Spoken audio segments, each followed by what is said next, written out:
എല്ലാവർക്കും നമസ്കാരം. എല്ലാവരും സുഖമായിരിക്കുന്നു എന്ന് കരുതുന്നു. ചപ്പാത്തിയുടെയും ചോറിൻ്റെയും കൂടെ കഴിക്കാൻ പറ്റുന്ന അതീവ രുചിയിൽ തയ്യാറാക്കിയെടുത്ത പൊട്ടറ്റോയും വെണ്ടയ്ക്കയും കൊണ്ടുള്ള ഒരു കറിയാണ് ഇന്നത്തെ വീഡിയോയിൽ. വളരെ എളുപ്പത്തിൽ തയ്യാറാക്കിയെടുക്കാം. ഒരുപാട് ഇൻഗ്രീഡിയൻസിൻ്റെ ഒന്നും ആവശ്യമില്ല. അപ്പോൾ ഇതെങ്ങനെയാണ് തയ്യാറാക്കിയെടുത്തിരിക്കുന്നതെന്ന് വീഡിയോ എല്ലാവരും ഒന്ന് കണ്ടു നോക്കൂ. സ്റ്റവ് ഓൺ ചെയ്തിട്ട് പാൻ വെച്ച് കൊടുത്തിട്ടുണ്ട്. ചേർത്ത് കൊടുത്തത് വെളിച്ചെണ്ണയാണ്. വെളിച്ചെണ്ണ ഒന്ന് ചൂടായി കഴിയുമ്പം അതിലേക്ക് ഒരു 1/4 ടീസ്പൂൺ കടുക് ചേർത്ത് കൊടുക്കുക. ഇനി ഇതിനകത്തേക്ക് ചേർത്ത് കൊടുക്കേണ്ടത് ഒരു 1/4 ടീസ്പൂൺ പെരിഞ്ജീരകം. പിന്നെ ഇതിനകത്തേക്ക് 1/4 ടീസ്പൂണിൽ താഴെ ചെറിയ ജീരകം ചേർത്ത് കൊടുത്തിട്ടുണ്ട്. 1/4 ടീസ്പൂൺ വരെ ആവട്ടോ. 2 കഷ്ണം കറുകപ്പട്ട ചേർത്ത് കൊടുക്കുക. ഇതെല്ലാം കൂടി നന്നായിട്ടൊന്ന് ഇളക്കി യോജിപ്പിക്കുക. ഒന്ന് ചെറുതായിട്ട് മൂത്ത് വന്ന് കഴിയുമ്പം ഇതിനകത്തേക്ക് 3-4 വെളുത്തുള്ളി അല്ലി ചെറുതായിട്ട് അരിഞ്ഞത് ചേർത്ത് കൊടുക്കുക. അതുപോലെ തന്നെ 1 കഷ്ണം ഇഞ്ചി ചെറുതായിട്ട് അരിഞ്ഞതും ചേർത്ത് കൊടുക്കുക. തീ ഈ സമയത്ത് നന്നായിട്ടൊന്ന് കുറച്ച് വെച്ച് കൊടുക്കുക. എന്നിട്ട് ഇളക്കി യോജിപ്പിക്കുക.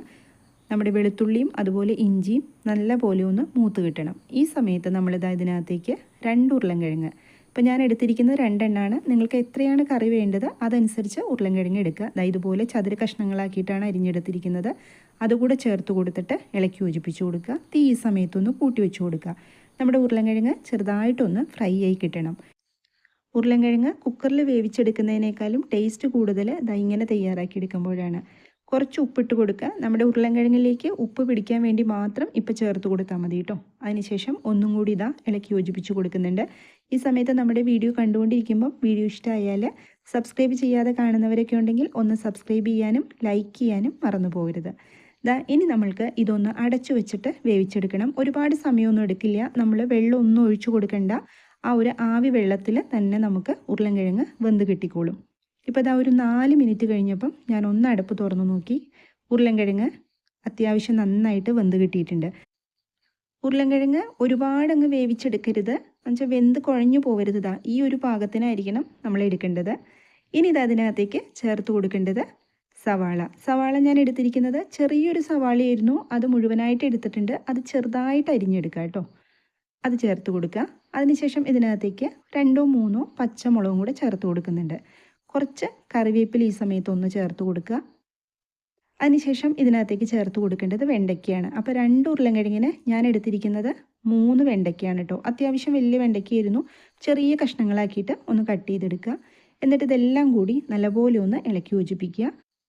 വെണ്ടയ്ക്ക നമുക്ക് ചെറുതായിട്ടൊന്ന് ഫ്രൈ ആയി കിട്ടേണ്ട ആവശ്യമുണ്ട്. ഒരുപാട് ഫ്രൈ ആക്കിയൊന്നും എടുക്കണ്ട. ചെറിയ രീതിയിലൊന്ന് ഫ്രൈ ആക്കി എടുക്കണം. അപ്പോൾ അതുവരെ ഒന്ന് ഇളക്കി യോജിപ്പിച്ച് കൊടുക്കുക. ഇനി നമ്മൾക്ക് ഇതിനകത്തേക്ക് പൊടികൾ ചേർത്ത് കൊടുക്കുക. ഒരു 1/4 ടീസ്പൂൺ മഞ്ഞൾപ്പൊടി ചേർത്ത് കൊടുത്തിട്ടുണ്ട്. അതുപോലെ തന്നെ 3/4 ടേബിൾ സ്പൂൺ മുളക് പൊടി. അധികം എരിവില്ലാത്ത മുളക് പൊടി ആയതുകൊണ്ട് 3/4 ടേബിൾ സ്പൂൺ എടുത്തിട്ടുണ്ട്. അപ്പോൾ നിങ്ങളെ എരിവ് ഓരോരുത്തരുടെ ഇഷ്ടത്തിന് ചേർത്ത് കൊടുക്കുക.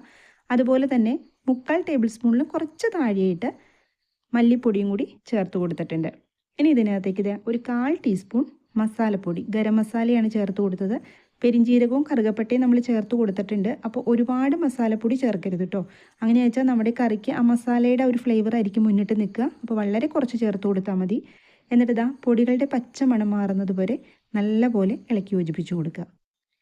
ഈ സമയത്ത് ഇതിനകത്തേക്ക് ഞാൻ കുറച്ചുകൂടെ ഉപ്പ് ചേർത്ത് കൊടുക്കുന്നുണ്ട്. നമ്മൾ ഉരുളൻകിഴങ്ങ് വേവിക്കാൻ നേരത്തെ വളരെ കുറച്ച് ഉപ്പ് ചേർത്തിട്ടുണ്ടായിരുന്നുള്ളൂ. അപ്പോൾ അത് നോക്കിയിട്ട് ഈ സമയത്ത് ഉപ്പും ചേർത്ത് കൊടുക്കുക.